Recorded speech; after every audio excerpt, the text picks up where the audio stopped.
Ser podcast. Y una noticia de ahora mismo: ha muerto Cormac McCarthy, uno de los grandes escritores norteamericanos de las últimas décadas, autor de La carretera, de No es país para viejos, de Meridiano de sangre.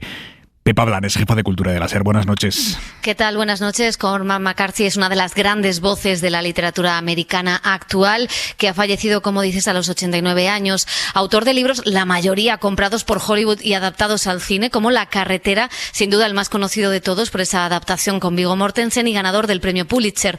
También de otros títulos como No es país para viejos, adaptación con Bardem, El consejero, Todos los caballos bellos o Meridiano de sangre. Títulos que han descrito los grandes miedos y las esperanzas de la sociedad actual, como el fin del mundo, la violencia o la frontera, algo que ha aparecido en distintas obras suyas y que tiene que ver también con su lugar de residencia, Santa Fe, donde hoy fallecía. McCarthy rompió la tradición familiar, la de la abogacía, se fue a viajar por Europa a escribir y recaló incluso un verano en la Ibiza de los años 60. Llevaba décadas sin publicar y volvió a finales de 2022 con 2 novelas publicadas a la vez en Penguin Random House. Tras más de una década, como decimos, fueron El pasajero y Stella Maris, donde hacía una reflexión filosófica sobre Dios y la vida. Blanes, gracias, buenas noches. Adiós. En la cadena SER, Hora 25. Aimar Bretos. El PP de Feijóo firma su primer gran acuerdo con la extrema derecha. Gobernarán juntos en la Comunidad Valenciana. Feijóo me ha trasladado su felicitación por haber podido darle un principio de acuerdo, un gobierno estable. Es Carlos Mazón, el mismo líder del PP valenciano que hace unas semanas decía que su línea roja era gobernar en solitario. Y hoy ha pactado un gobierno de coalición con Vox. Está por concretar qué consejerías va a controlar la extrema derecha, pero lo que ya sí está definido es que Vox se quedará con la presidencia del Corts, que es el Parlamento Autonómico. Vox va a controlar la Cámara y va a dirigir el debate parlamentario. Vox sacrifica a su candidato para que el PP pueda vender más fácilmente este acuerdo. Carlos Flores Jubería, condenado en el pasado por violencia contra su mujer, no estará en el gobierno autonómico y será número 1 de Vox en las generales por Valencia. Así que Vox le quita este problemón a Feijóo y a cambio el PP le regala a Vox una investidura rápida en la joya de la corona, que es la Comunidad Valenciana, y los de Abascal así van a poder presentarse al 23 de julio a las generales diciendo: mira qué decisivos y qué influyentes somos. Esta es la partida y la extrema derecha hasta dentro, hasta la cocina. Es muy llamativo el documento con los 5 ejes del principio de acuerdo que han firmado PP y Vox. Libertad para que todos podamos elegir. Desarrollo económico para reducir gasto innecesario e impulsar la economía. Sanidad y servicios sociales para reforzar la sanidad pública y los servicios sociales. Señas de identidad para defender y recuperar nuestras señas de identidad. Y apoyo a las familias para fomentar la natalidad, seguridad y promoción de las familias. Se podría frivolizar sobre la simpleza, la nadería de esta sucesión de obviedades semejantes si no fuera porque en Castilla y León ya vimos con el latido fetal lo que entiende Vox por fomentar la natalidad y la promoción de las familias, y porque en Castilla y León acabamos de ver hace unas semanas lo que entienden por desarrollo económico a costa, por ejemplo, de los controles de la tuberculosis bovina. Tuvo que venir la Comisión Europea a decir: con eso no se juega. A partir de hoy Mañueco respira tranquilo, porque ya no está solo, ya no es el único. El modelo de gobierno de Vox, de PP con Vox en Castilla y León, ese modelo ya no es una anomalía engorrosa para el Partido Popular, que se podía atribuir a un fallo de estrategia de los tiempos de Casado. A partir de hoy, el modelo de Castilla y León, el pacto con la extrema derecha, pasa a ser un modelo replicable allá donde le haga falta al Partido Popular. Y ahora ya sí, con el aval de Feijóo.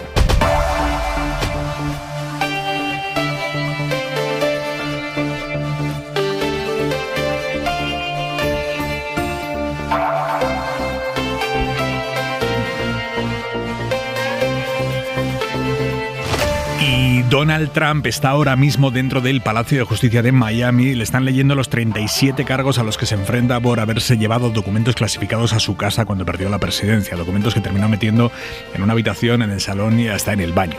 Él se ha declarado no culpable de todo lo que le imputan. Y allí, frente al Palacio de Justicia en Miami, está la corresponsal de la SER, Sara Canals. Buenas noches. ¿Qué tal, Aimar? Buenas noches. Ahora mismo por aquí se rumorea que Trump ya ha salido del tribunal. Varios simpatizantes y también periodistas han empezado a dirigirse, a correr hacia uno de los laterales del juzgado para ver si le pueden ver, aunque el fuerte dispositivo de seguridad la verdad es que lo hace muy difícil. Muchos aquí lo intentan averiguar viendo la televisión a través del teléfono. En cualquier caso, como comentabais, ya sabemos que Trump se ha declarado no culpable de los 37 cargos por los que se le ha imputado y que, recordemos, incluyen delitos como obstrucción a la justicia, retención de información de seguridad nacional, falsedades o conspiración. Y es que hay que destacar además que Trump no es el único imputado en toda esta trama. También lo es Walt Nauta, su asesor de 40 años, a quien se le acusa de cometer otros 7 delitos, y la imputación detalla que manipuló decenas de cajas con papeles secretos y que mintió al FBI, entre otras cosas. Mientras tanto, aquí sigue el ambiente, aunque lo más seguro es que poco a poco los simpatizantes trumpistas vayan abandonando esta zona, pero su día no va a terminar con esta citación judicial, porque Trump tiene previsto comparecer esta noche en unas 4 horas. Vamos a escucharlo. Estaré viendo el discurso de Trump esta noche tal y como lo hago con todos sus otros discursos, nos explica un ciudadano de Florida de unos 60 años, vestido, por cierto, con una camiseta con una caricatura de Trump Superman. Y es que este discurso, que pronunciará desde su club de golf de Nueva Jersey, tendrá lugar en un evento para recaudar dinero para su campaña, fiel a su estrategia de capitalizar esta imputación para fines políticos. Sara, gracias. Un abrazo. Martes 13 de junio, el resto del día en 2 minutos. Isabel Villar, buenas noches. Buenas noches. Día de nuevo de lluvias torrenciales.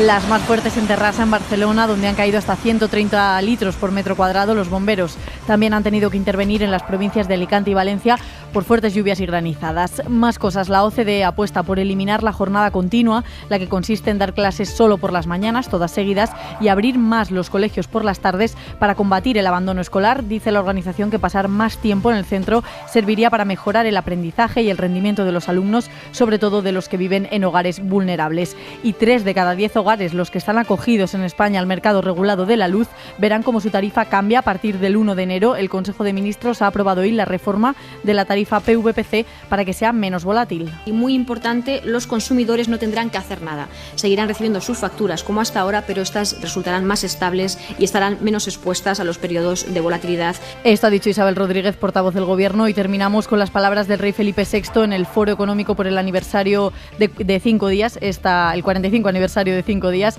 El rey ha hecho esta noche un alegato en favor de la prensa en un contexto, ha dicho, de desinformación. 5 días representa los valores periodísticos que deben preservarse en un momento en que la revolución tecnológica facilita la sobreabundancia informativa. Y lo hacen en un contexto de desinformación y de simplificación, en el que en ocasiones los ciudadanos acaban dando por cierto contenidos que pueden ser. De ahí la importancia de salvaguardar los valores periodísticos. Una sociedad democrática, ha dicho el rey, requiere de medios de comunicación comprometidos con la verdad. En la mesa del análisis esta noche, Esther Palomera, adjunta al director del diario.es. Palomera, buenas noches. Muy buenas noches. Fernando Garea, adjunto al director de El Español. Garea, buenas noches. Hola, buenas noches. Y Diego Garrocho, jefe de opinión de ABC. Muy buenas noches. Buenas noches. Y en la contra de hora 25...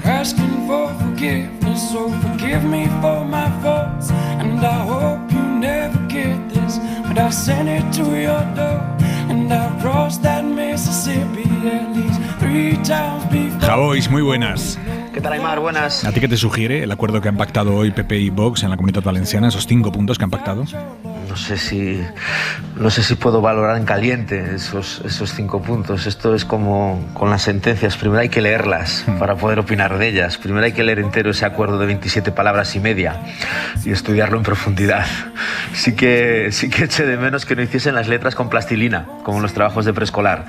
Libertad para que haya libertad, desarrollo económico por la economía, sanidad para que haya sanidad, la familia para que siga habiendo familias. Me imagino el trabajo frenético de los fontaneros de PP y Vox en estos últimos días para tratar de ponerse de acuerdo, todos con los mandilones con el nombre bordado, tratando de saber qué escribir. Y la vida, habrá que decir que nos gusta que la gente viva. Es sintomático misterio, decía Battiato. Aquí lo sintomático no es el acuerdo, lo sintomático es su exhibición. Una manera de decir que les da igual absolutamente todo y que sus mínimos para ponerse de acuerdo tienen que ver con cualquier cosa menos con lo que quieren hacer con los ciudadanos. Mejor que no lo cuenten, ya lo iremos viendo. Pero eso sí, nunca nos iremos acostumbrando. Un beso, Javois, esta mañana. Un beso, chao.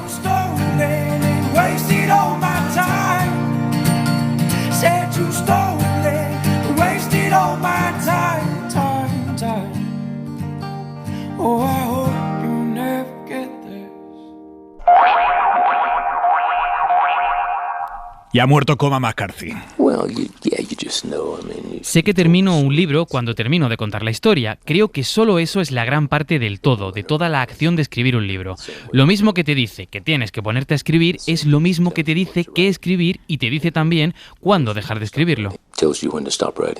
Así contaba su proceso literario Cormac McCarthy a mediados de los 90. Eduardo Lago, buenas noches.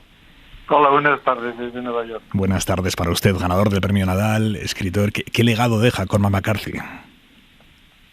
Bueno, Cormac McCarthy era uno de los mayores escritores vivos, ahora mismo junto con Don DeLillo y Pynchon, importantísimo, heredero directo de Melville, el gran autor de Moby Dick, y de Faulkner. Simplemente es una pérdida para la literatura universal, porque además él, en contra de lo que sucede normalmente, ignoraba por completo los dictados de la moda, de la comercialización y del marketing. Escribió unas novelas que son difíciles de digerir porque se mete en lo más profundo de la condición humana y examina las raíces del mal de una manera que no siempre resulta agradable leer, pero hay que hacerlo. ¿Cuál es el común denominador de sus novelas? Él captó muy bien la grandeza del paisaje americano y escribió unos westerns incomparables como Meridiano de Sangre y la novela autobiográfica que se llama Set Free. El denominador común es que llegó a lo más hondo de la condición humana examinando nuestras relaciones con nosotros mismos. Es para lo que existe la literatura.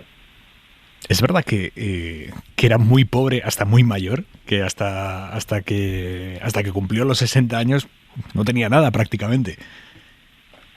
Bueno, pero porque es totalmente cierto. Vivía en moteles muy baratos, se hacía su propia comida, se cortaba el pelo él a sí mismo, y en una época él es el gran cronista de Tennessee, de las montañas y del río Tennessee, quiero decir. Y entonces vivía en lo más profundo de los bosques. Señor Lago, ¿está ahí? ¿Perdón? ¿Nos oye? Sí, que hemos tenido un problema con el sonido. Nos decía que vivía en los bosques. Sí, vivía en los bosques y en una especie de casa barca anclada en la orilla del río, y allí examinaba por su cuenta la naturaleza y no se preocupó nunca demasiado de nada. Lo que pasa que al escribir con tanta autenticidad, aunque tardaron en verlo, la gente empezó a comprender la grandeza de su obra. Las críticas eran muy buenas, las ventas eran muy escasas, pero es que las ventas están reservadas para otro tipo de libros. La personalidad de McCarthy era muy reservada, prácticamente no concedía entrevistas. ¿Por qué era así? ¿Por qué era tan reservado? Bueno, todo encaja dentro del mismo perfil, ¿no? De ser auténtico consigo mismo. Él concedió alguna entrevista. Una vez Oprah Winfrey lo llevó a su programa. Estamos teniendo problemas con esa calidad del sonido. Señor Lago, sigue ahí, vamos a intentarlo por última vez. Sí, venga, vamos a ver. Venga, vamos a ver. Sí, ahora sí. A ver. No, dígame, me estaba contando que le dio una entrevista a Oprah Winfrey. Sí, que rara vez concedía entrevistas, pero una vez que accedió a ir al programa más famoso de Oprah Winfrey sobre literatura, allí, sin embargo, apenas se expresó, se mostró timidísimo y habló de otras cosas, pero muy poco de sus libros. Oprah Winfrey, una cosa rarísima. Ganó el Pulitzer por La carretera, que es su obra más popular, que terminó llevándose al cine, pero ¿qué título menos conocido de Cormac McCarthy nos recomendaría usted esta noche? Yo recomiendo, yo creo que Todos los hermosos caballos está bien, porque es la trilogía de la frontera y es cuando él un poco es más amable, y aunque sigue escribiendo con la misma dureza de siempre, es un poco más llevadero la prosa, y además es una novela un poco más romántica. Bueno, es una trilogía. Eduardo Lago, le agradezco muchísimo que haya estado con nosotros esta noche, minutos después de conocer la noticia de la muerte de Cormac McCarthy. Gracias. Gracias a vosotros. Adiós. Aquí en España, vamos ya con la crónica política de hoy, que es la crónica política de un momento de la historia de España, porque hoy es un punto de inflexión. Castilla y León fue quizá el amago de la etapa que se abre hoy. La extrema derecha está allá adentro, el PP le ha abierto la puerta de la Comunitat Valenciana. Ahora hace falta saber qué consejerías se queda Vox, que es una cuestión clave de este acuerdo. Acuerdo fugaz, por cierto. Fugaz por lo poco que se ha tardado en gestar en una reunión. Julián Jiménez. Solo ha hecho falta que se celebrase la primera reunión entre PP y Vox tras las elecciones para que haya llegado el acuerdo. Un acuerdo basado en 5 ejes, a saber, libertad para que todos podamos elegir, desarrollo económico para reducir gasto innecesario, sanidad y servicios sociales para reforzar la sanidad y los servicios sociales, señas de identidad y apoyo a las familias para fomentar natalidad, seguridad y la promoción de las mismas. Carlos Flores. Va a ser un gobierno basado en la confianza mutua, en la compartición de principios, de valores y de objetivos programáticos. Va a ser un gobierno de coalición formado por 2 partidos que comparten muchas cosas, discrepan en otras muchas, evidentemente, pero comparten las suficientes cosas como para tener trabajo de sobra durante los próximos 4 años. El otro punto de acuerdo, que Vox, un partido que apuesta por la recentralización del Estado y que cuestiona el sistema autonómico, tendrá la presidencia del Parlamento Valenciano, la máxima institución de su autogobierno. Del reparto de consellerías nada decidido, que será proporcional en función de los escaños. Según Vox, están trabajando en la definición de las áreas de responsabilidad que asumirá cada partido y en 48 horas, dicen, podría estar definido. Según Carlos Mazón, el presidente popular, lo último serán las sillas y los repartos, importan más las políticas que los políticos. Y una última certeza, que Carlos Flores, condenado por malos tratos a su ex, no estará en el gobierno valenciano. Carlos Mazón no ha querido valorar el hecho de que Vox haya decidido enviarlo como cabeza de cartel al Congreso por Valencia. Asegura que es una decisión de partido, eso sí, le ha agradecido su predisposición al acuerdo que hoy se ha anunciado. Yo quiero aprovechar para agradecerle a Carlos Flores que haya puesto lo mejor de sí para que hoy podamos estar hablando de un gobierno estable, serio e importante para la Comunitat Valenciana. Y respecto a los plazos, Mazón espera poner en marcha lo antes posible el nuevo Consell. Seguro que será antes de las elecciones. La investidura podría ser entre el 8 y el 10 de julio. ¿Por qué tanta prisa? Esa es la pregunta clave hoy. ¿Por qué una investidura tan pronto si Feijóo podía haberse dedicado a marear la perdiz y dejar el acuerdo para después de las generales? ¿Por qué han corrido en la Comunitat Valenciana? Mariela Rubio, buenas noches. Buenas noches. El acuerdo en Valencia ha terminado acelerándose porque el veto de Génova, el candidato de Vox, condenado por violencia machista, obligaba a los de Abascal a tener que situar a Juberías en las listas nacionales. Y estas tienen que terminar de cerrarse antes del próximo lunes. Así Vox ha entregado la cabeza de su candidato al PP, lo que tiene un importantísimo valor para Feijóo de cara a la campaña nacional. A cambio, el PP le ha dado a Vox un acuerdo de coalición rápido que también va a servir a su líder, a Abascal, para mostrar fuerza de cara al 23J. Un acuerdo en el que los dos ganamos, reconocen en la calle Génova. La Comunidad Valenciana era el punto más problemático para el PP, el que más les preocupaba por la dependencia de Vox, porque en esta comunidad es donde más votos necesitan. Pero creen los populares que llegados a este punto, ahora es mejor tratar de hacer la investidura cuanto antes, elegir en definitiva la opción menos mala. Para Feijóo es mejor, es lo que reconocen desde su entorno, llegar al 23J con un gobierno valenciano que esté constituido, aunque sea con Vox, un gobierno que pueda anunciar medidas y no uno enredado en negociaciones. Pero en el gobierno central no comparten esta euforia táctica que están difundiendo esta noche desde la sede central del Partido Popular. Inma Carretero, muy buenas. ¿Qué tal? Buenas noches. En el gobierno están convencidos de que el pacto de la Comunidad Valenciana va a pasar factura al Partido Popular y dicen que cuanto más se sepa de los pactos antes de las elecciones, mejor, porque existe el espejo de Castilla y León, es decir, que si Vox se queda con la Consejería de Agricultura, la referencia de su gestión va a ser lo que han hecho con la tuberculosis de las vacas. Si crean un departamento de familia, el precedente son las trabas para el aborto de García Gallardo, y hay un tema especialmente sensible en Valencia, que es la lengua. Creen fuentes socialistas que ahí les puede doler la cabeza, así que dicen en Ferraz que todo esto refrenda lo que venía denunciando el PSOE, PSOE, que PP y Vox son un ticket electoral, según la número 2 del PSOE, María Jesús Montero, que ha apuntado directamente a Núñez Feijóo. Sería bueno saber ahora qué piensa el señor Feijóo después de haber estado escondido todo este tiempo sin desvelar cuál era su hoja de ruta y, por tanto, poniendo de manifiesto que esto es lo que no le quiere contar al conjunto de la ciudadanía, que va a pactar con la formación de ultraderecha. Creen en el PSOE que la salida de la coalición del candidato condenado por violencia machista solo supone mover de sitio la línea roja que ayer fijó Génova. Me da igual que ese señor venga a las Cortes Generales o se quede sentado en un asiento del Gobierno de la Comunidad Valenciana. Es absolutamente vergonzoso y se les debería caer la cara de vergüenza. Arremetía la portavoz del PSOE, Pilar Alegría, convencidos como están de que estos temas importan y movilizan al votante progresista, que es el gran objetivo de la campaña del 23 de julio. Yolanda Díaz e Irene Montero han coincidido en las redes sociales en su advertencia de que la alianza en la Comunidad Valenciana pone en peligro los derechos de las mujeres. Esta noche tiene que estar siendo difícil para los más moderados en el PP, que llevan años diciendo Vox mejor lejos. Yo creo que Vox es una realidad política que ha venido a romper esos grandes consensos constitucionales que giran en torno a la concordia, por su tono, por el fondo de su discurso y por las materias que quiere poner sobre la mesa. Creo que es una realidad populista que ha surgido en España en el otro segmento, en el otro espacio político. Y creo que con el populismo, partidos como el Partido Popular, tiene que tener bien claro y defender con total naturalidad y normalidad que estamos alejados. Bueno, pues no solo no están alejados, sino que los han terminado metiendo en las instituciones, en el gobierno de Castilla y León hace unos meses, en la Comunidad Valenciana ahora, y este sábado veremos cómo pactan juntos en los ayuntamientos de decenas y decenas de localidades, muchas de ellas en las que el PSOE fue la lista más votada, pero que gobernarán PP y Vox, Valladolid, Elche, Alcalá, Burgos, Toledo, Guadalajara.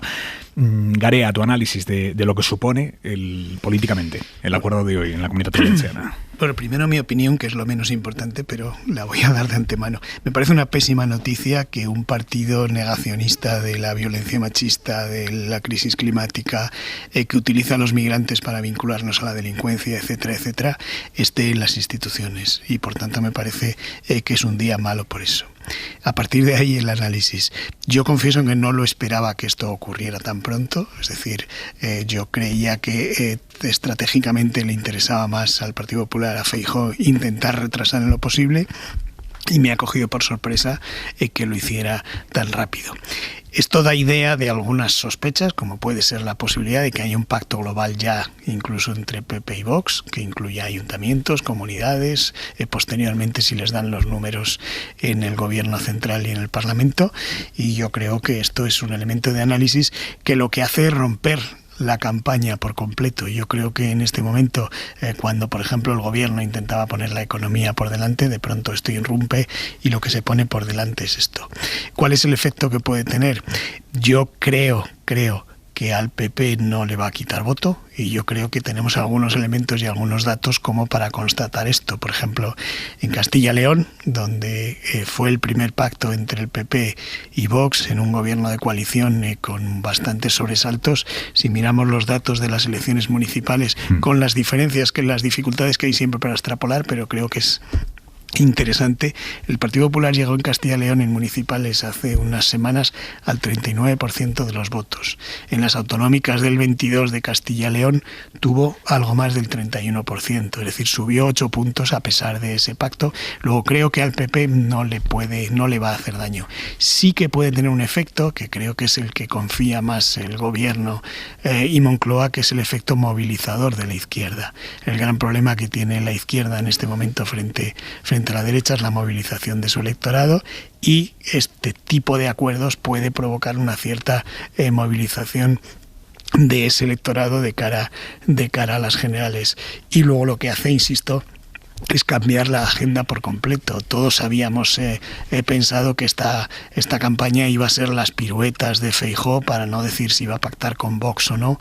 Yo creo que después de esto es muy difícil que defienda que no va a pactar con Vox, porque efectivamente él no había pactado todavía. El de Castilla y León, él iba a llegar, pero todavía no llegó y se lo encontró cerrado, y creo que se firmó formalmente en las Cortes de Castilla y León cuando él estaba aterrizando, y por tanto puede decir que no es suyo, pero este ya es suyo, más los ayuntamientos, más caerá el de Aragón, Extremadura, Baleares, esas comunidades, y creo que ya va a ser difícil que haga piruetas dialécticas Feijóo para no decir que va a pactar. Si además le sumas con algunos de los cortes que acabamos de oír de Borja Semper ahora diciendo que no pactaría con Vox y su lejanía con Vox, creo que como mínimo... Para ser honestos, este corte tiene ya años, ¿eh? Bien, o sea, no antes pero de como mínimo neutraliza uno de los argumentos, que es el de utilizar cortes, creo que con razón utilizar cortes del presidente del gobierno diciendo que no iba a pactar con según qué partidos.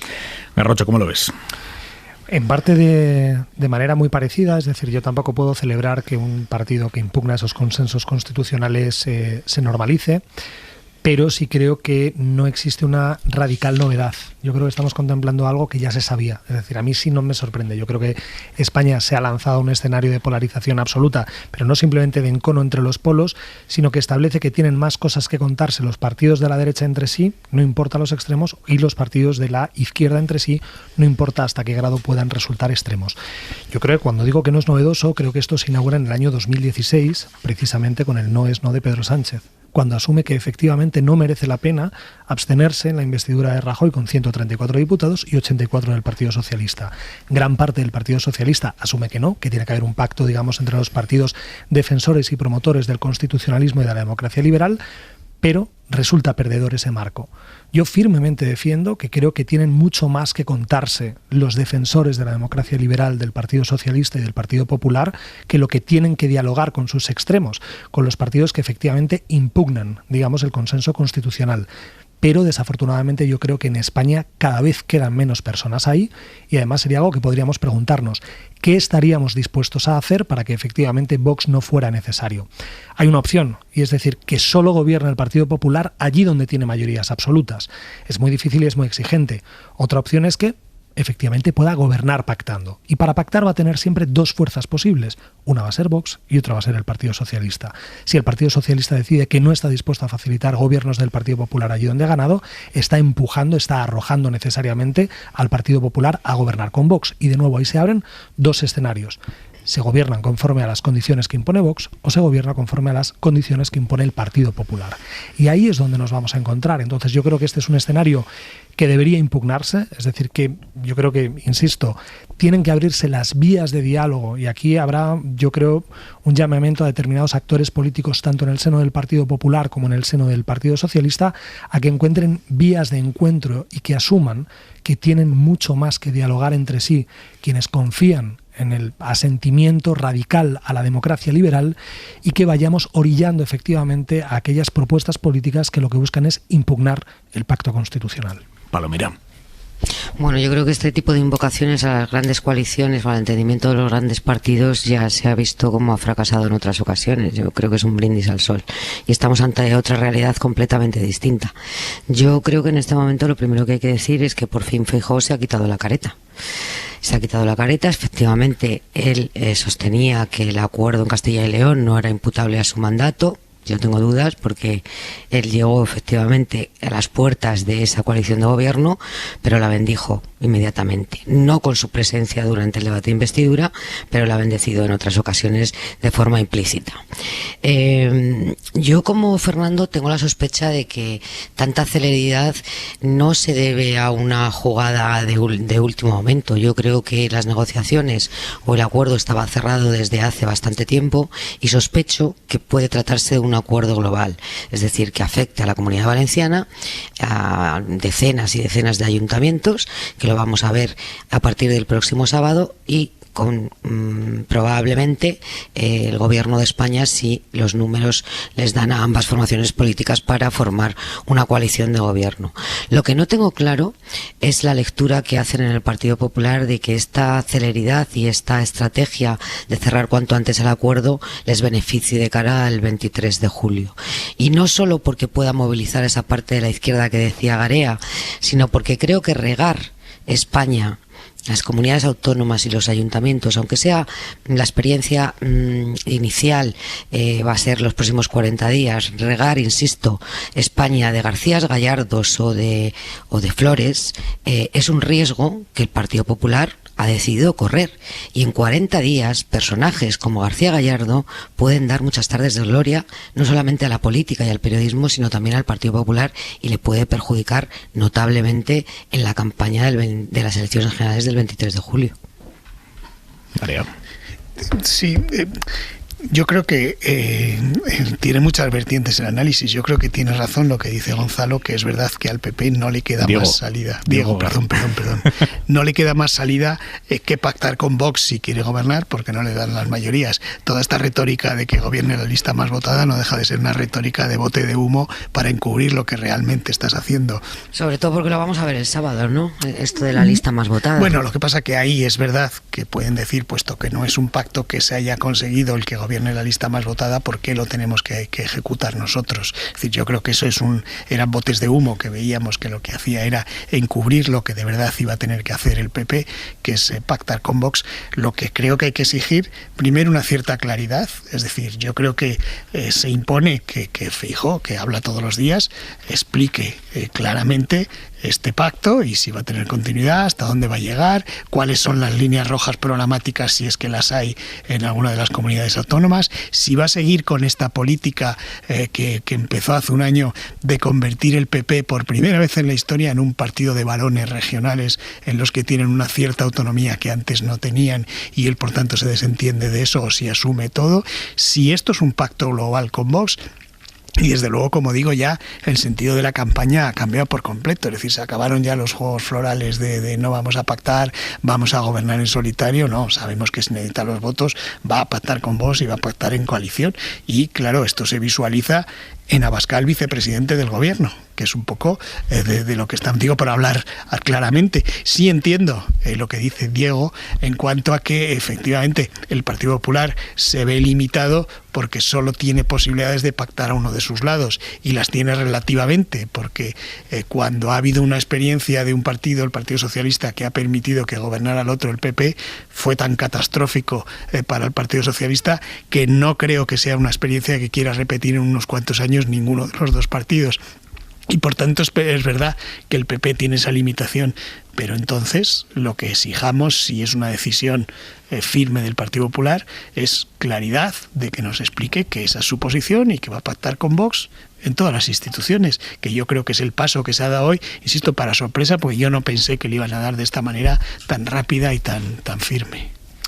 Sí, yo sí creo, es decir, o puedo sospechar que en el escenario en el que nos encontramos esa es una alianza estable. Es decir, la previsión es que efectivamente el disimulo no cabe, y yo creo que vamos a un escenario donde la izquierda pactará, o el Partido Socialista pactará con todo lo que tenga a su izquierda, y no solo a su izquierda, sino también con aquellos partidos que puedan efectivamente generar una impugnación robusta al régimen constitucional. No me cabe absoluta duda, y no me cabe duda de que efectivamente el Partido Popular hará lo mismo con ese otro extremo que tiene, que se agota prácticamente en Vox, y estaría por ver si podrían pactar con el PNV, pero desde luego entonces no sería con Vox.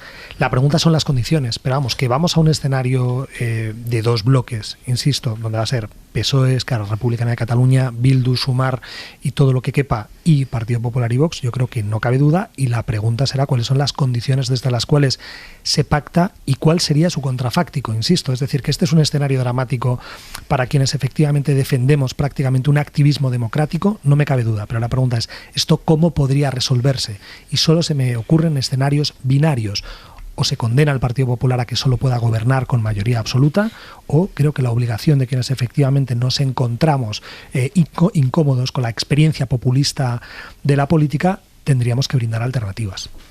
Esther. Bueno, las alternativas pasan por no normalizar los discursos de la ultraderecha española. Yo creo que ese sería un gran paso. Y es verdad que durante los últimos años, con la entrada de Vox al Congreso de los Diputados fundamentalmente, ha habido sectores de la derecha que han normalizado su presencia, su discurso. No solamente lo han normalizado, sino que en ocasiones han empatizado con el discurso y han abrazado el discurso de Vox. Es decir, esta confusión ideológica y recurrente estrategia de las guerras culturales que le hemos escuchado N veces a la presidenta de la Comunidad de Madrid tiene que ver con eso. Y por lo tanto se ha normalizado, se ha abrazado y se ha igualado a la ultraderecha española al Partido Popular en los últimos tiempos. Este es el peligro. O sea, es preocupante que un partido negacionista de muchas cosas, no solamente de la violencia machista, entre en las instituciones, entre a formar parte de los gobiernos en los diferentes estamentos de la administración, pero es mucho más preocupante que la derecha española, en vez de ser una derecha homologable a cualquier derecha o a cualquier partido liberal europeo, se hermane con una formación política como la de Santiago Abascal. Por eso digo que a partir de ahora se acabaron las caretas, es decir, a Feijóo no le queda más remedio, no solamente de dar explicaciones, que no las va a dar, o sea, pierde toda esperanza de que vaya a dar ese tipo de explicaciones Garea en lo que resta hasta el 23 de julio, se escabullirá, no contestará a las preguntas, que es lo que hace habitualmente. Entonces, como primera premisa, sí, no normalizar, dejar de normalizar el discurso de la ultraderecha, que unos llaman populismo y tiene otras connotaciones además del populismo. Y luego, respecto a las condiciones que le va a poner Feijóo a Vox, más bien será al contrario. Es Vox quien ha decidido que allá donde sea necesario para que el Partido Popular gobierne, él va a entrar en esos gobiernos. Por lo tanto, las condiciones las iremos conociendo porque, a diferencia del Partido Popular, Vox, si por algo se ha caracterizado es porque lo que dice lo cumple. Y además las condiciones, tenemos la experiencia del gobierno de Castilla y León y tenemos otras experiencias donde han sido necesarios para el gobierno del Partido Popular. Por lo tanto, yo creo que las condiciones las va a poner más bien Vox antes que el Partido Popular. Yo ahí ya no estoy tan seguro, Esther. Yo aquí sí que disiento en algo contigo, porque creo que uno de los defectos, y además esto está perfectamente auditado y estudiado también en contextos internacionales, que hacen crecer a la extrema derecha, tiene que ver con su denominación absoluta. Es decir, si estamos pensando, si equiparamos o si decimos que el gobierno de Isabel Díaz Ayuso se compadece con la extrema derecha, estaríamos blanqueando a la extrema derecha, porque hay muchísimos millones de madrileños que se sienten muy cómodos con Ayuso. Es decir, lo que estaríamos diciendo es lo que se van a encontrar ustedes es algo como lo que ocurre en Madrid. Y la mayoría de los madrileños han votado. No, concluyo. Diego, ¿tú crees? Es que tú crees. Yo no te he interrumpido. No, solo una pregunta. No, pero ¿De verdad tú crees que Isabel Díaz Ayuso no ha abrazado el discurso de Vox? Yo creo que no ha abrazado el discurso de Vox y sobre todo lo que creo es... No, pero además voy a ser muy claro. Yo creo que Isabel Díaz Ayuso no ha abrazado el discurso de Vox y sobre todo lo que tengo muy claro, y los números no mienten, es que cuenta con una mayoría absoluta en Madrid. Y yo vivo en Madrid. Bueno, es que eso es indiscutible, no es que te lo tengas claro, es que claro, es indiscutible. Entonces, yo creo que lo que nos jugamos es algo más. O sea, yo creo que en Madrid yo no me encuentro a niños procesionando con el brazo en alto, ni me encuentro una afrenta verdadera a las condiciones, insisto, de convivencia democrático-liberal en las que yo me encuentro perfectamente cómodo. Me podrá gustar más o menos determinadas cuestiones del gobierno de Isabel Díaz Ayuso, pero tengo muy claro que el exceso de demonización, es decir, el anuncio de la catástrofe para intentar frenar los populismos de derechas, suele salir mal. Y estaba Diego Garrocho exponiendo su argumento de por qué, según tu tesis, si se dice Ayuso equivalente a Vox en cuanto al discurso, es una manera de blanquear a Vox.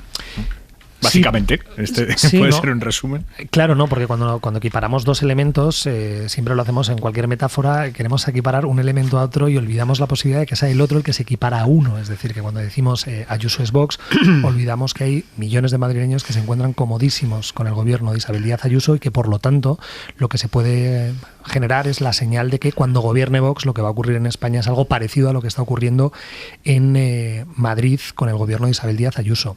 Y creo que uno de los errores, insisto, esto no es una opción o una opinión personal, sino que es algo que parece que se constata en distintos contextos internacionales, es que el generar una voz de alarma exagerada para advertir la llegada de la ultraderecha suele ser contraproducente. Anunciar el apocalipsis y cuando de pronto llega Giorgia Meloni, que todos pensábamos que era la restitución del régimen de Mussolini, y descubrimos que efectivamente el daño siempre suele ser mucho más sutil. Es decir, los enemigos de las instituciones suelen ser algo más finos o algo más sutiles.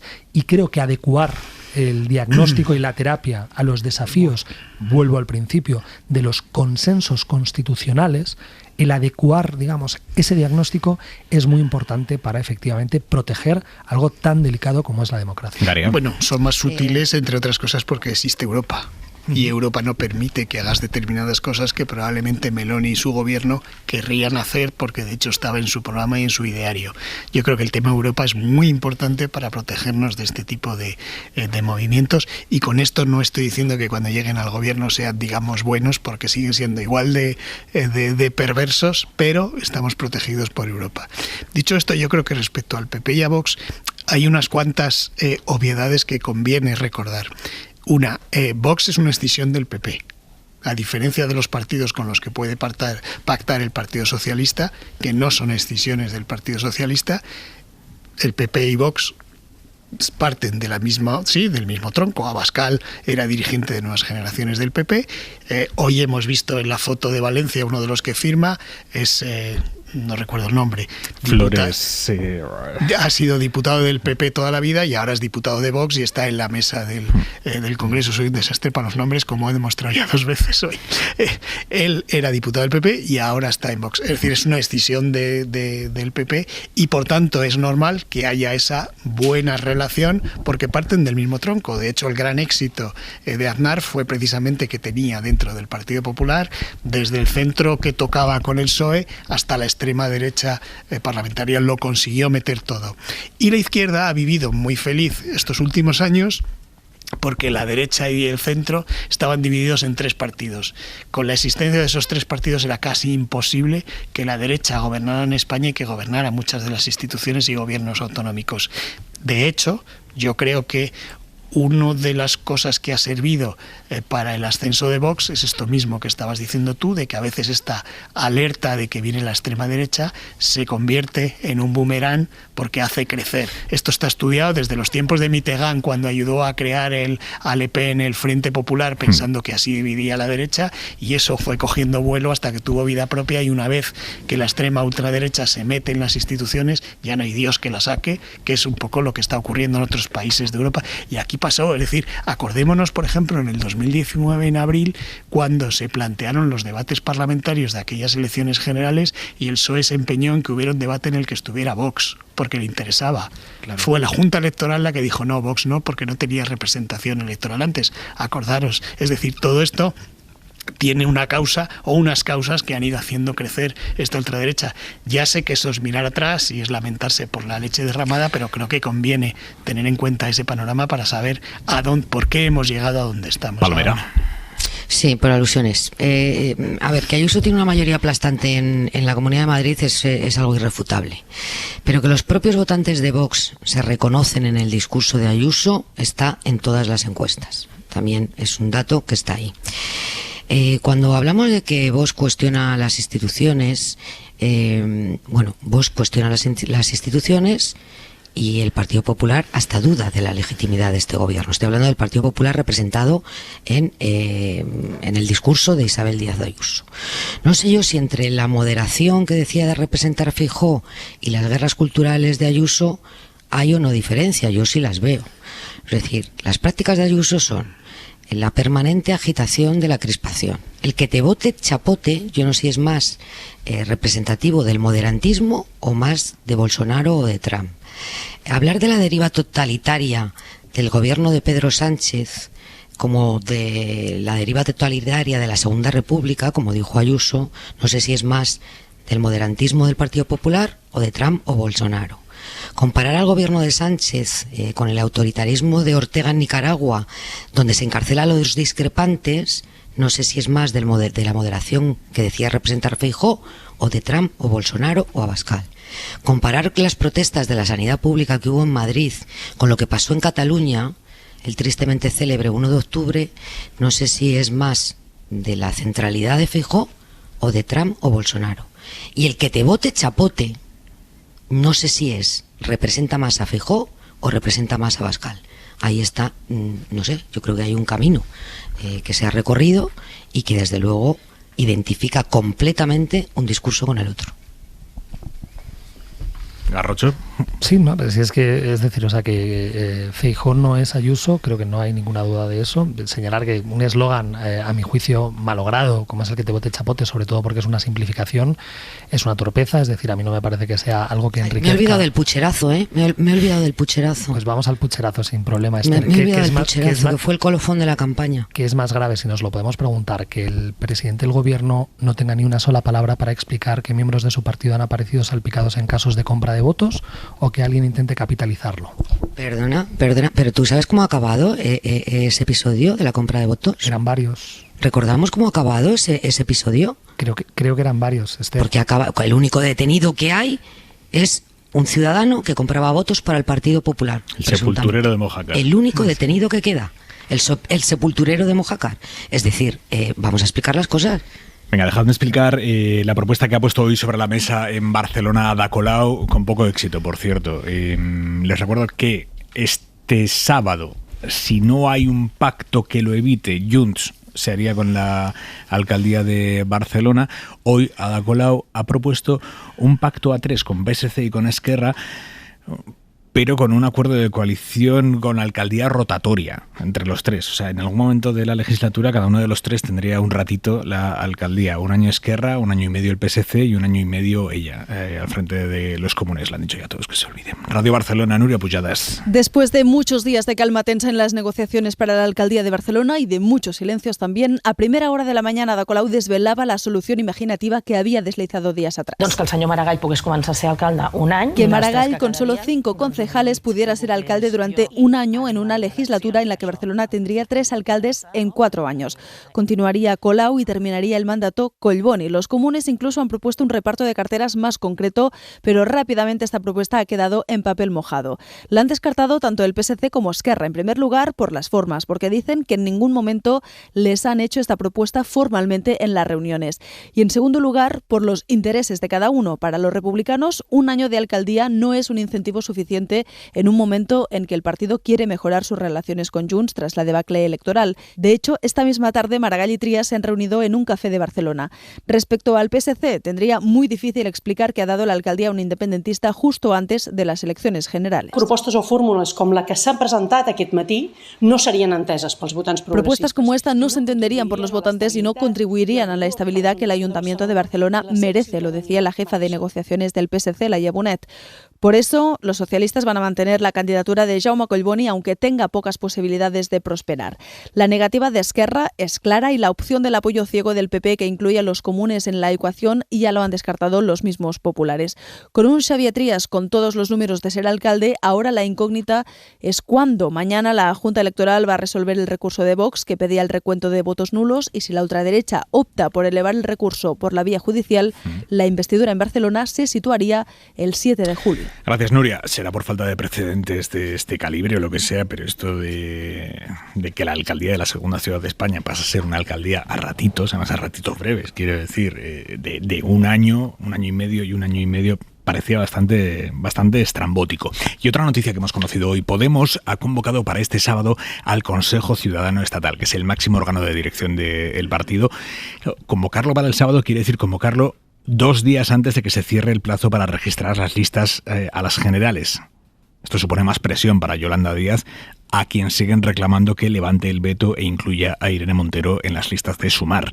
Ana Fernández Vila, buenas noches. Buenas noches, Aimar, ¿qué tal? Podemos descartar romper la coalición, nos aseguran que no se van a salir, pero lo que sí van a cumplir es su aviso de presionar a Díaz hasta el último minuto, hasta que se registren las listas como tarde el próximo lunes. Este sábado, además, Belarra se hará previsiblemente con el respaldo del Consejo Ciudadano Estatal para elevar aún más la presión, un órgano en el que la líder morada cuenta con mayoría de afines y que de hecho ni siquiera tiene que dar formalmente el visto bueno a las listas, según nos explican fuentes moradas. Belarra ya se hizo con poderes plenos para cerrar un acuerdo con Díaz la semana pasada con esa consulta urgente que convocó, pero sí tenía pendiente convocar a su dirección para analizar el batacazo del 28 de mayo. Varios líderes territoriales se lo habían pedido y la fecha elegida finalmente va a ser este sábado, a 2 días de que acabe ese plazo para registrar las listas. En todo caso, en Sumar ya han dejado claro que no van a negociar más. Ese capítulo ya está cerrado, nos dicen,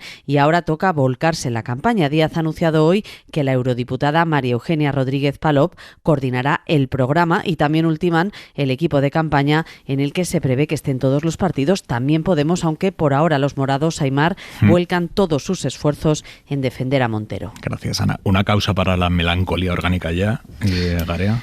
Bueno, yo creo que da la impresión de que sacar los platillos y hacer un poco de ruido antes del momento final y además hacer el relato que tanto les gusta. Yo creo que no tienen ni la más mínima posibilidad. A propósito de lo que ha explicado Ana, me gustaría decir algo que puede parecer una bobada obvia, pero hablamos de lo que dice Sumar y que Sumar estos días ha hecho 4 fichajes, por cierto, me parece que muy buenos, con alguna coincidencia en cuanto a que tienen mucha formación de política europea y política exterior, pero cuando hablamos de que Sumar ha fichado, ¿de quién estamos hablando?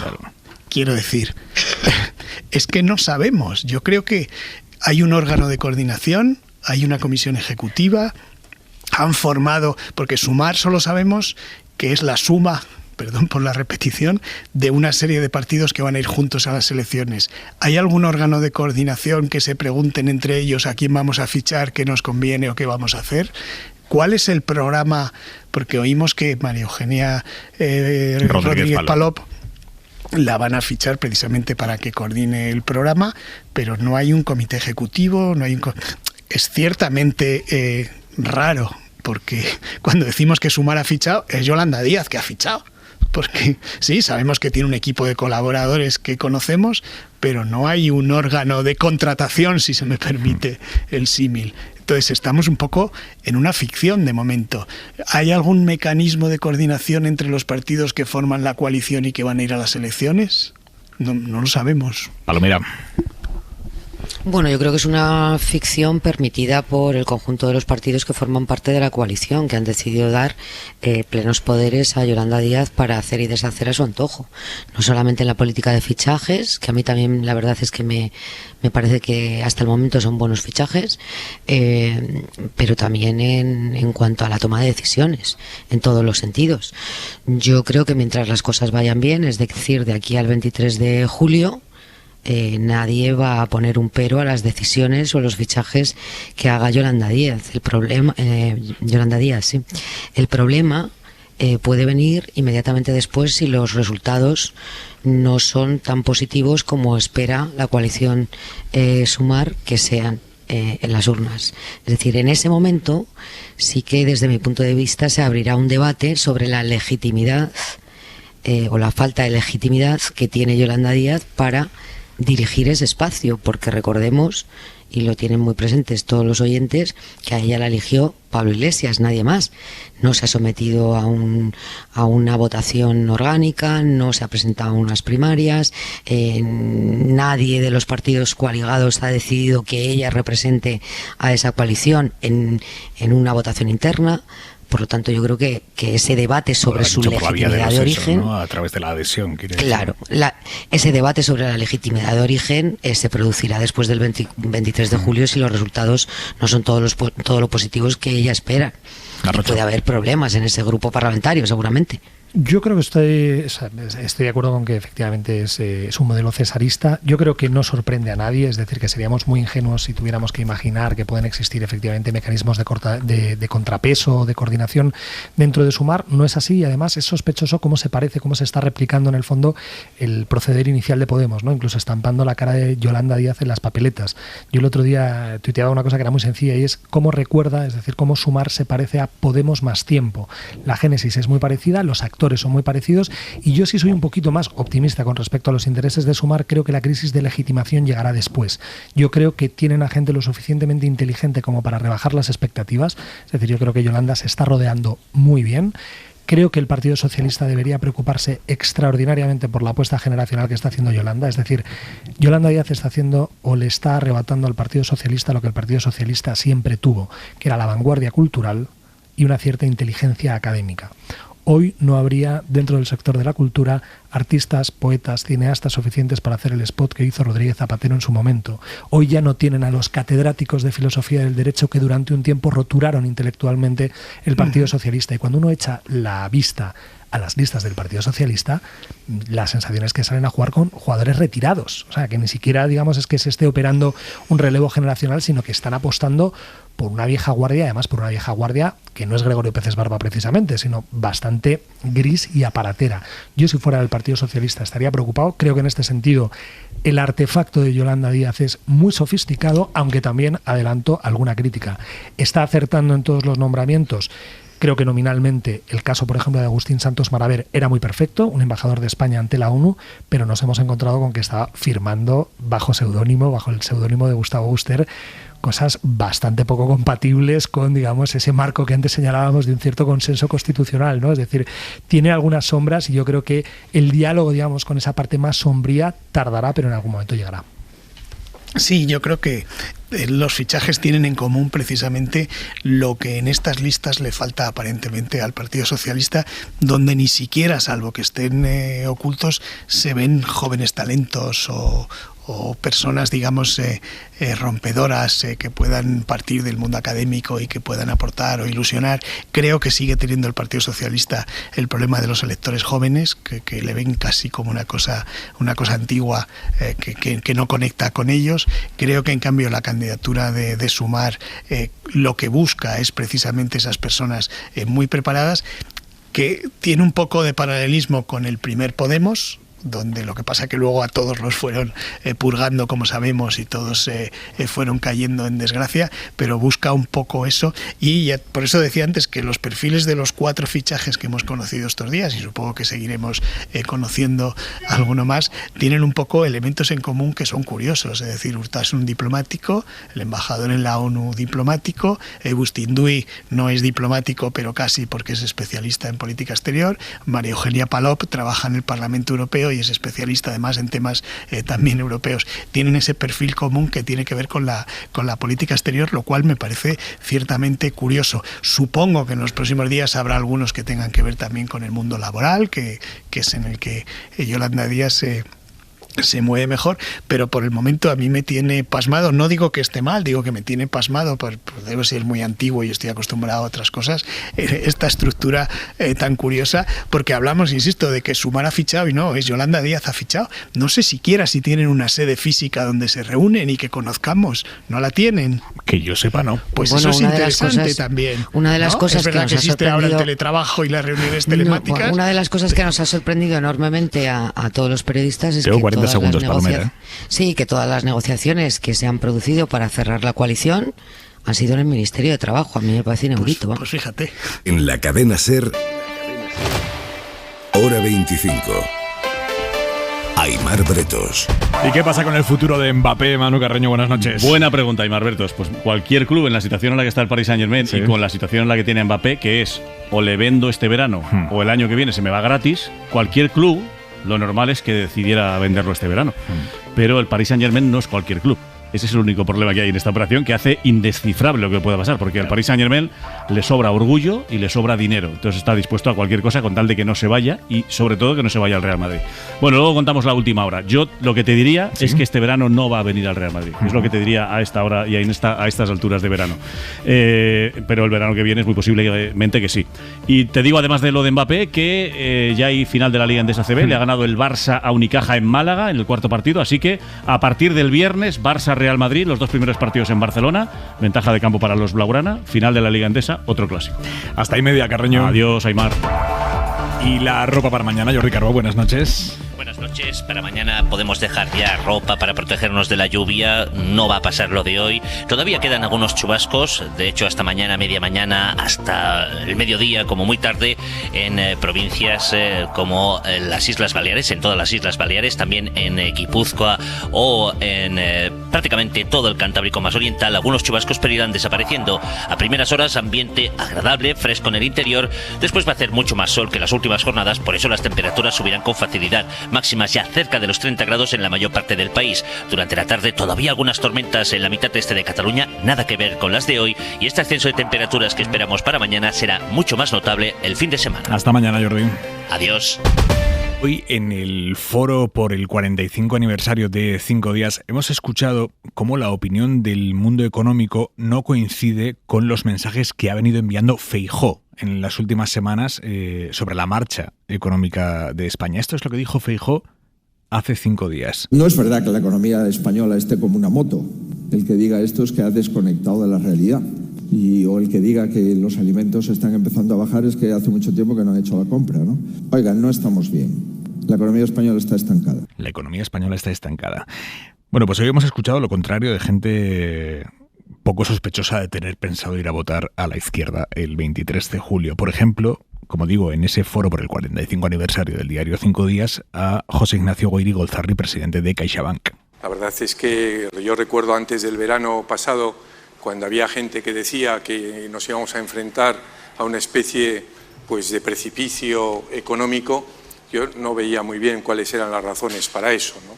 Pero es cierto que, dicho eso, estamos en mínimos históricos desde el punto de vista de mora y lo que hay que cuestionarse es por qué nos hemos confundido o por qué afortunadamente nos hemos confundido, ¿no? Yo creo que hay varias razones para eso.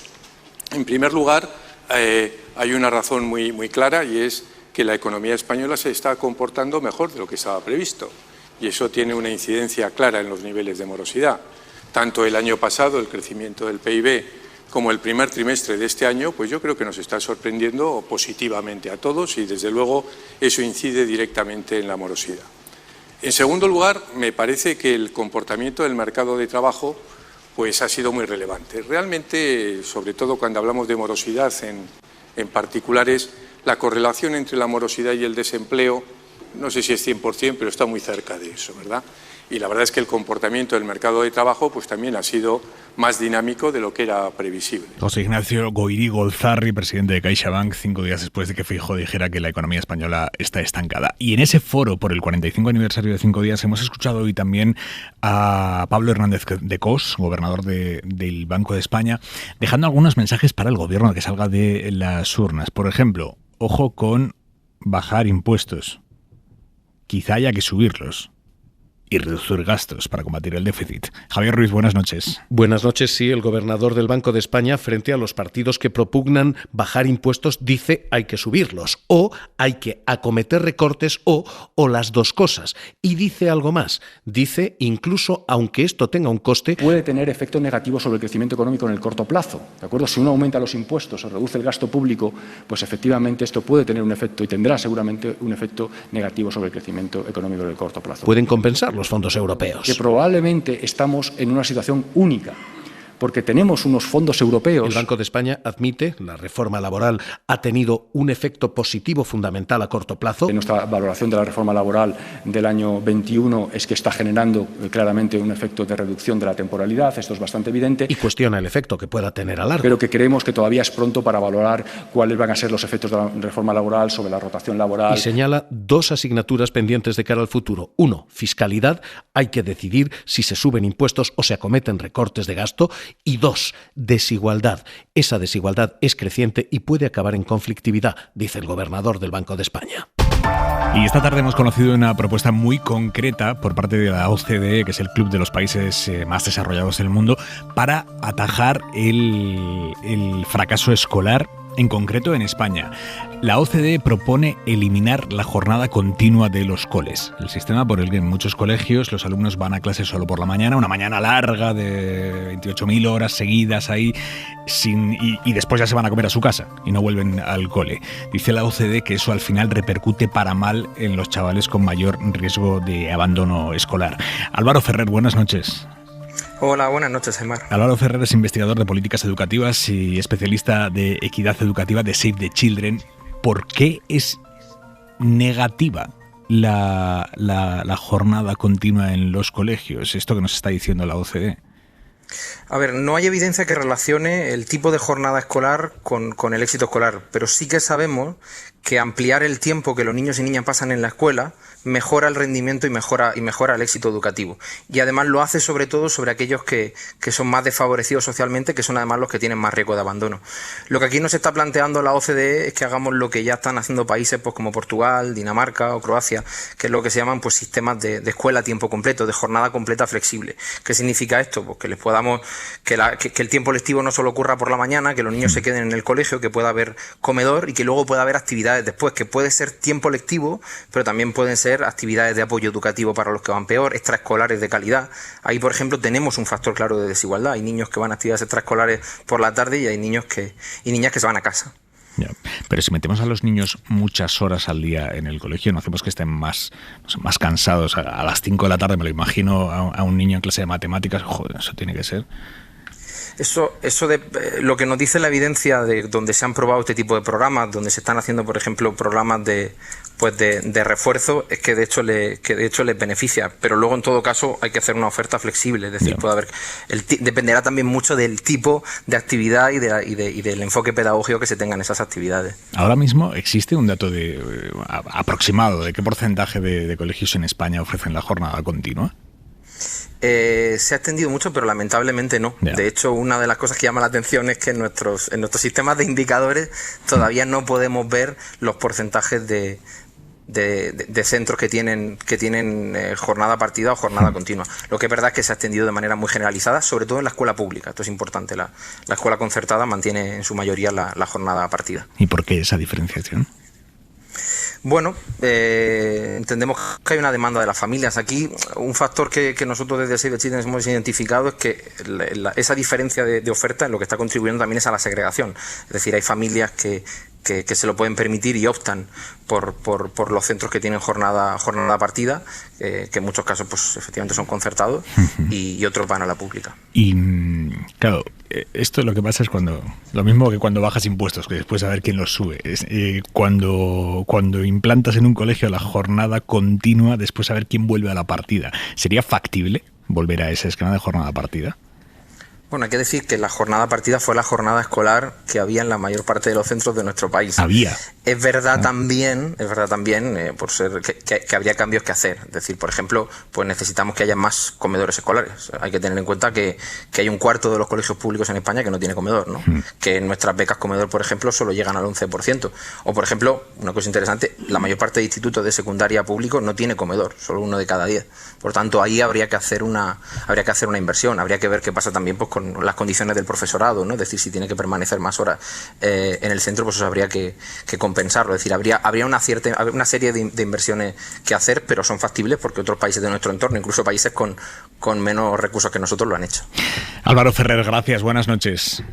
Muchas gracias, buenas noches. A ver, el profesor de la mesa, sé que eres profesor universitario de Ética y Filosofía Política en la Universidad Autónoma de Madrid, pero como profesor de la mesa, ¿qué te parece este debate? Sí, bueno, yo me remito a la gente experta, es decir, cuando he tenido noticia de este diagnóstico lo he consultado con los expertos de la Universidad Autónoma y concretamente Bianca Toilier, me he insistido en que efectivamente parece que es cierto. Es decir, la jornada partida permite que los niños colectivicen, estén más tiempo en manos de profesionales y sean más independientes de los contextos vulnerables en sus familias. Es decir, tienen garantizado un seguimiento, una atención y unas determinadas condiciones. Y yo allí donde hay juicio experto tiendo a no pronunciarme. A mí me parece razonable, fue lo que efectivamente yo viví cuando me formé. Y creo que además lo que se ha señalado, es decir, la necesidad de dotar a los colegios públicos de existencia de comedor, el tratar de anular las diferencias que dependen de contingencias no elegidas por parte de los niños en las familias, creo que es algo que es importante. Y me atrevería a decir además que es algo donde cabe todo un país, o una gran mayoría de país. Antes hablábamos de efectivamente la polarización, creo que si hubiera verdaderamente un programa de defensa de la educación pública, se podría construir o se podría agregar una mayoría ilusionante, porque hay casi cabe toda España. Sí, yo que tampoco soy experto, lo que he hecho es leer varias informaciones sobre ese informe y me he encontrado una serie de reproches que hace a la educación española bastante notables y preocupables, ¿no? Y preocupantes, no solo este. Y respecto a esto de la jornada, lo que me remite es a algo que me parece que es uno de los grandes problemas de la educación en España, que es la desigualdad. Es decir, hablamos de qué colegios tienen comedores, qué colegios tienen instalaciones para que los niños puedan estar más tiempo y más atendidos, qué colegios son los que tienen más posibilidades de actividades extraescolares que les sean verdaderamente útiles, qué colegios tienen posibilidades, por ejemplo, que el inglés sea una lengua de la que solo con la actividad en el colegio les sea suficiente y no necesiten luego refuerzos. Pues me sale que los colegios públicos, privados tienen más posibilidades de todo eso que los públicos, y eso genera una enorme desigualdad que se va acumulando y que creo que es uno de los grandes males de España y que creo que está en la base también de los problemas de la educación. Palomera.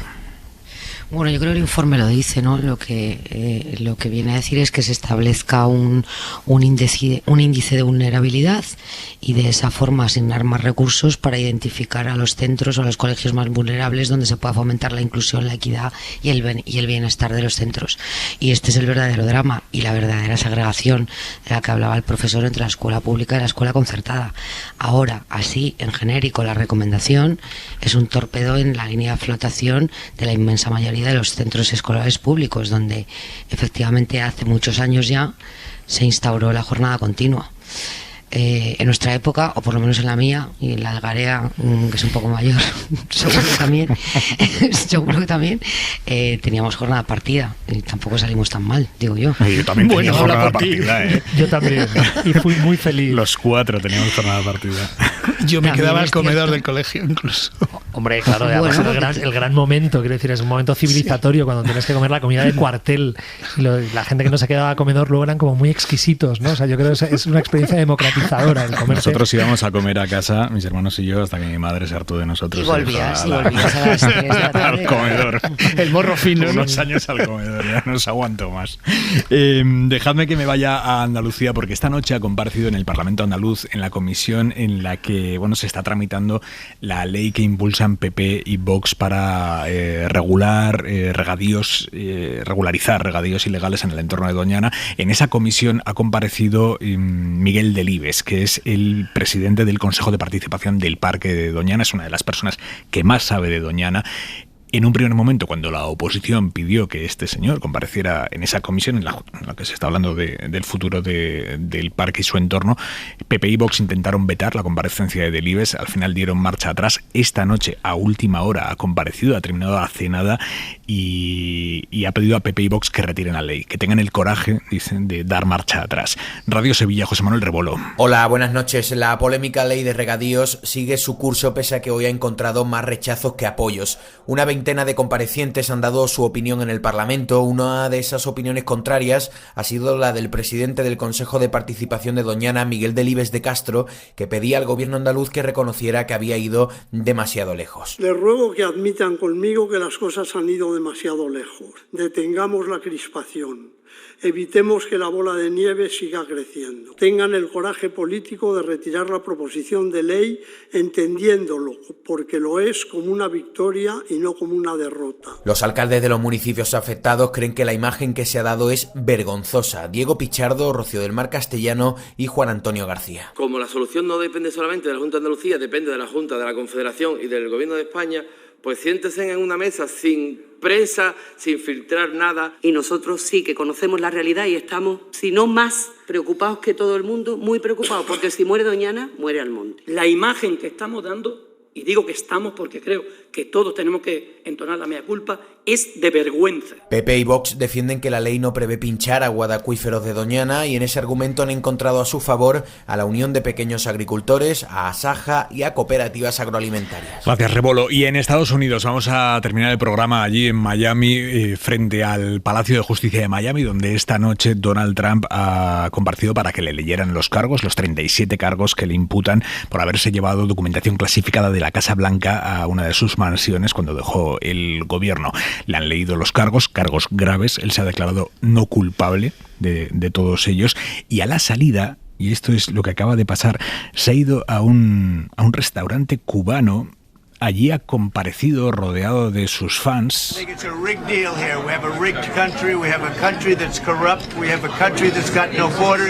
Dice, está todo amañado, vivimos en un país corrupto. Estaban los suyos ahí al lado, jaleándole hasta el punto de que le han terminado cantando el cumpleaños feliz.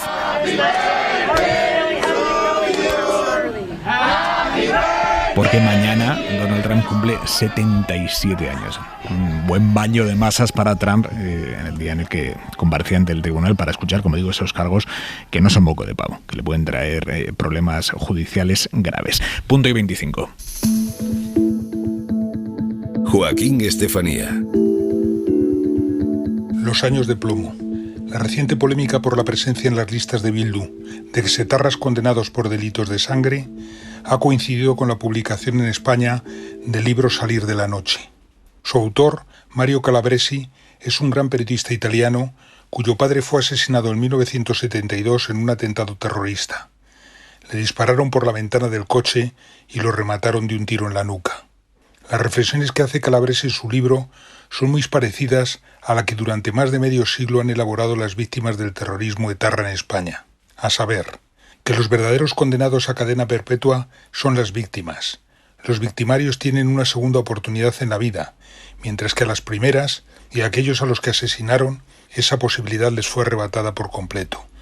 Que los terroristas, cuando salen de la cárcel, logran el fin de la pena de aquellos cuyo esposo, hermano o hijo ha sido asesinado, no acaba nunca. Que el debate vuelve a dejar rápidamente de lado a las víctimas y se desplaza a los derechos de los antiguos terroristas, a rehacer su vida, a poder expresar sus ideas. Ya han pagado y ahora tienen derecho a vivir como los demás. España, en esto, no es un país excepcional. Punto y 25.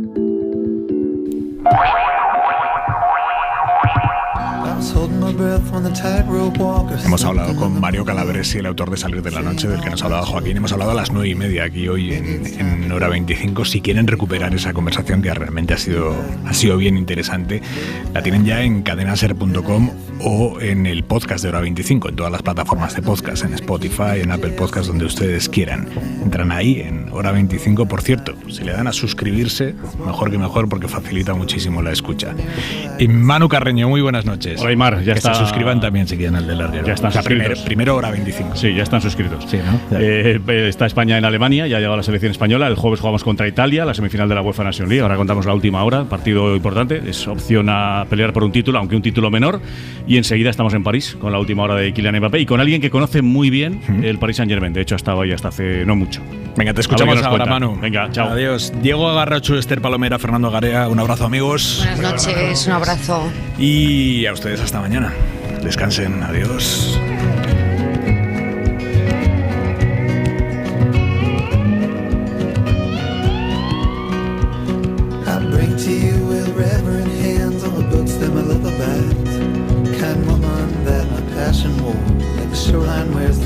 Para no perderte ningún episodio, síguenos en la aplicación o la web de la SER, Podium Podcast o tu plataforma de audio favorita.